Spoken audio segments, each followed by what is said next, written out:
to Manny on his quotes and his, Yeah, I mean, I don't know, Lee. It's like now I just look at the pictures, keep going. It's funny.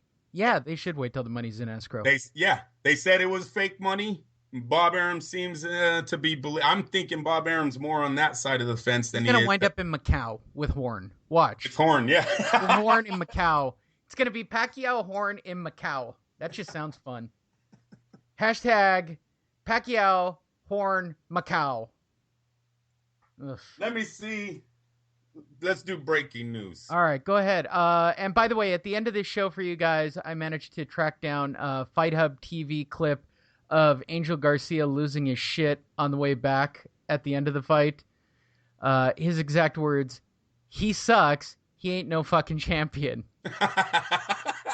I wish he was talking about his son, but that's not the case. But grammatically incorrect as always, and just a shitty... Oh, I tell you what, shitty dad, shitty trainer.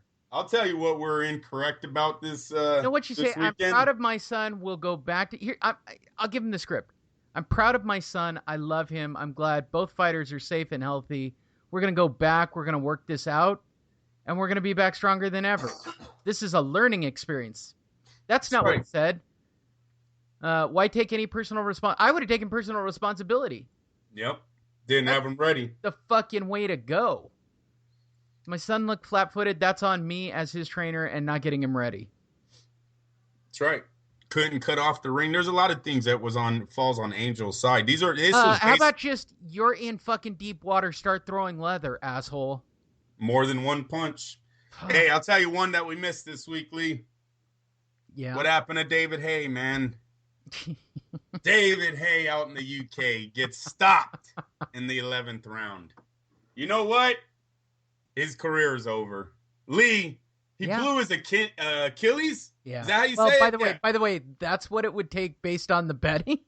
I know. It was going to he take was him losing tripping. 6-0. It was going to take him tripping on the way into the ring to lose that fight. He literally I thought was a knockdown. In the 6th round, he lands a hook. Now, their feet might have gotten tangled. I haven't watched it enough times to see. But he lands a hook.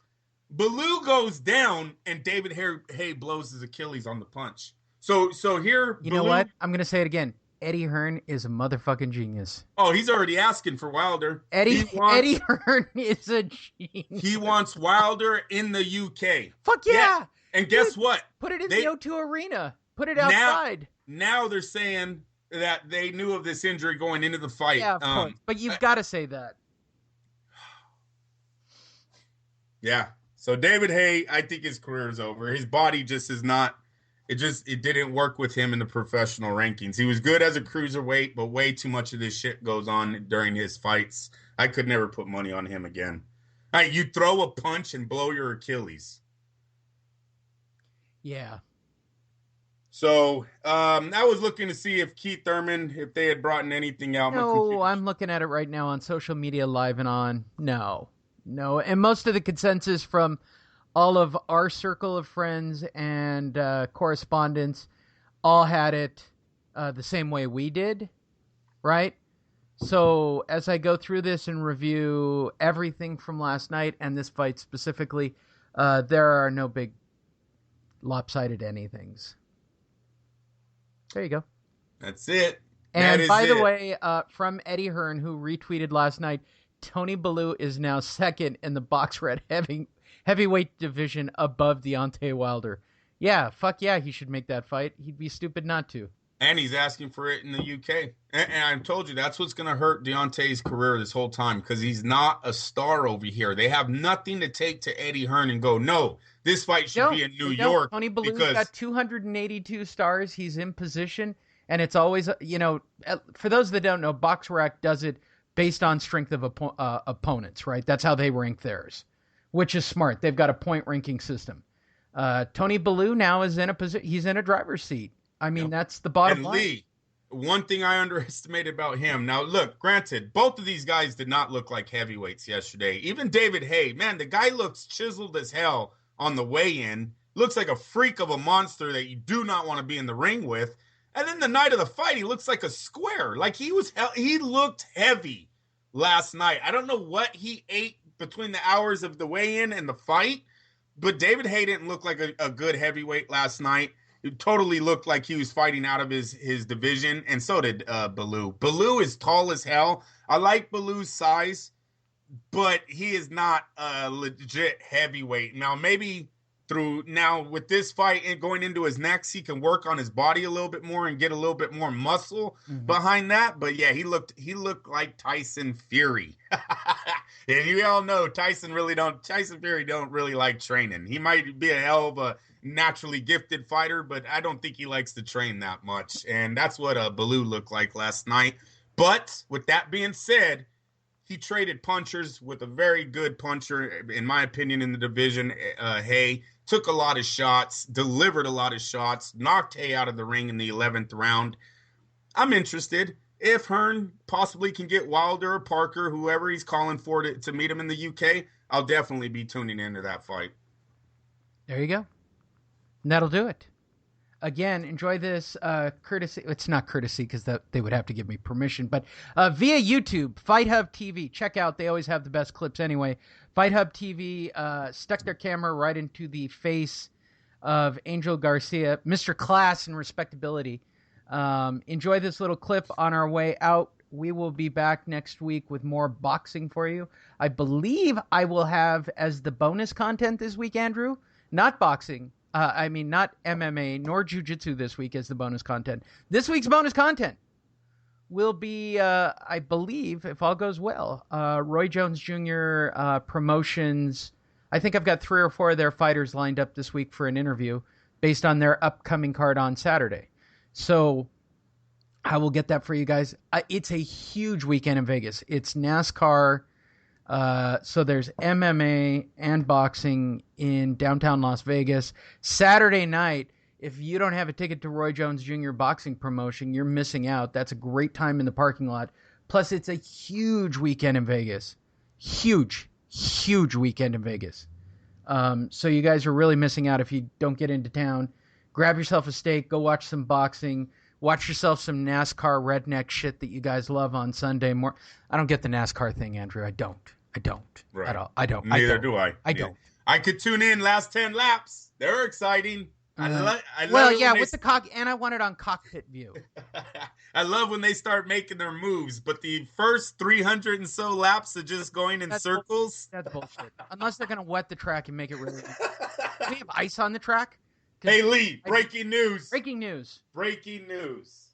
Last night's viewership. Are you ready for this? Oh, God. I'm going to start it off. I'm going to say it's 3 million. You were close. 2.7. Yeah, I told you. It's a fucking flat-ass bullshit because they didn't do it right. And it was a swap meet.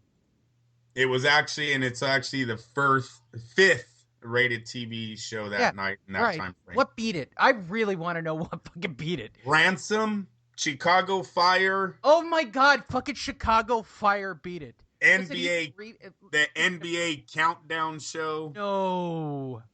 Now, wait a minute. Now, that did 1.6. No, that didn't beat it. Why they got them above them? I don't know why the NBA Countdown Show is... First hour. I have no idea. But, yeah, Premier Boxing, 2.7. 2.7. There you go. If they had called Lee Honish for marketing, okay, Lee would have said, what's the fucking HSS bullshit? What is fucking Kung Fu Panda tea? Okay, let's get all that shit off the mat. Let's put fucking energy drinks and shit that 30-something-year-old guys plus would like so they know to watch this, right? Get the Geritol ads in the fucking hospital off the fucking mat because you got old people. Some video games? You want to see some video game commercials on there? Whoa. Where's the fucking Deadpool trailer, right? Yeah. I hear you now. I hear what you're saying. Wait. Let's go a step further. Secondly, let's put a fucking couple of names in that co-main event that gets people's dick hard to watch boxing. Okay? I don't even care who it is. Give me somebody with a name from Mexico and somebody with a name who's black. I'm not being racist. I'm just taking what works. Yes. No. All right? Yes. Fucking white people will watch anything. We're just stupid like that. All right? But you gotta sell the Mexican crowd and you gotta sell the African American crowd. Give me a reason. And you had it. Andres Fonfara, who beat Chavez, that's your viewership for the Mexican crowd. They know who Fonfara... Like, it's so stupid they didn't make that fight first. It's so stupid, I can't... Like, that tells me that Al Heyman doesn't know shit about promoting. Okay, Lee, in the article, it is mentioning that the PBC did smash the NBA basketball league on Saturday night. Nobody watches fucking basketball, bro. Okay, I hear you, but... That's like saying it beat a baseball game. Yeah, there's 300 baseball games. You're such a dick. Wait, these numbers, let's be honest, Andrew, these numbers don't even beat Arizona Cardinals playing the Los Angeles Rams on NBC Sunday Night Football. Or Sunday morning. Right. In the Bay Area, they wouldn't have beat the Raiders or the Niners. No, and they wouldn't beat the Chargers even in a small market. I'm telling you, a shitty Monday night or Sunday night game still has better numbers than what went on. They own the audience, and they couldn't do shit with it. That just tells me that Al Heyman is out of touch, and he doesn't know what he's fucking doing. Do I think I could do a better job? I absolutely. Like, it doesn't take a rocket scientist to book this. It doesn't.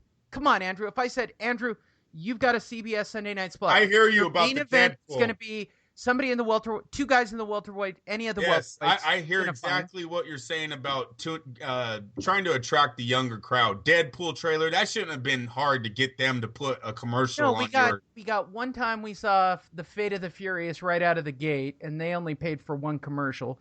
Okay. You give what, Call of Duty or Battlefield, Halo. You give any of them time, they're going to put one of your commercials on their internet feeds. Yeah, I mean, you're right. I get what you're saying. It was a fucking swap meet, Andrew. They might as well have had Geritol ads and fucking pharmaceutical. Oh, they did have pharmaceutical ads. Sorry, they did. Fucking bullshit, Andrew. Come on. 2.7 is exactly. Those guys pay good though. Pharmaceutical companies pay good. They needed more boner commercials. Yeah, right. They didn't do that. Are you dying from some form of... Do you want a hard-on? Yeah, right. When you take your wife on a date, do you not get up at the end? You've got a male audience of 3 million people for one night. You're telling me this is the best you guys could put together to get them excited and come back. The truth, Andrew, this is Kovalev Ward on free TV numbers. How the hell did Spence... Can we officially say that boxing is dead? No. Listen. Or can we say that it's on Lifeline? That means you have to go with me and say that Al Heyman doesn't know what the fuck he's doing. Yeah, he might have missed one last night because he might have missed one last night. Those numbers don't add up to the significance of that fight, Lee. That means the casual fans didn't give a fuck. It should have been 6 million. You were right. It should have been. If it was 6 million right now and you tell me 6 million, I'm going to go, all right, I had it all wrong. He didn't need to do shit. Now the numbers come back exactly where I said they would be, which were you didn't do a co-main. You didn't take the full 3 hours. You didn't give fans a full evening of entertainment on CBS. And don't say to me that CBS didn't want to do a full evening. They'd have gone 9 to midnight with this shit. They would have on the East Coast. They would have. Start earlier. You can start boxing at 5 o'clock on the West Coast. Don't fuck around with me like this. Yeah. No. Well, I don't know how Spence did the 6 million, because those aren't really even the number. I guess maybe everyone in the boxing community was watching the finals for the Olympics, because that is like what every star on the in basketball. Well, that's like every star was on that team for the Olympics. So maybe that's where they got the numbers, but as of right now, it does not seem like the PBC is going to ever get back. Al Heyman doesn't know what the fuck he's doing. Well, that's what I mean. Lee, he must have got lucky on the day with Spence, because Lee, Spence is not known. We all know this. Spence could walk up the street in any city in America, and people would not fucking know who he is. No. How did he pull 6 million on the viewership? It had to have been he got lucky with the time slot of the NBA Olympic game that was going. And when I say NBA, people, it's just because we know all the stars are on that Olympic team. So you had all of the fans of the NBA wanting to watch that gold medal game, gave Spence the bigger viewership. Because there's no way We've watched Deontay Wilder now fight on the networks. He's been, even though Deontay isn't known around the average fan, the boxing world knows who the WBC heavyweight champ is. This guy's been a headliner for many, many years. He only did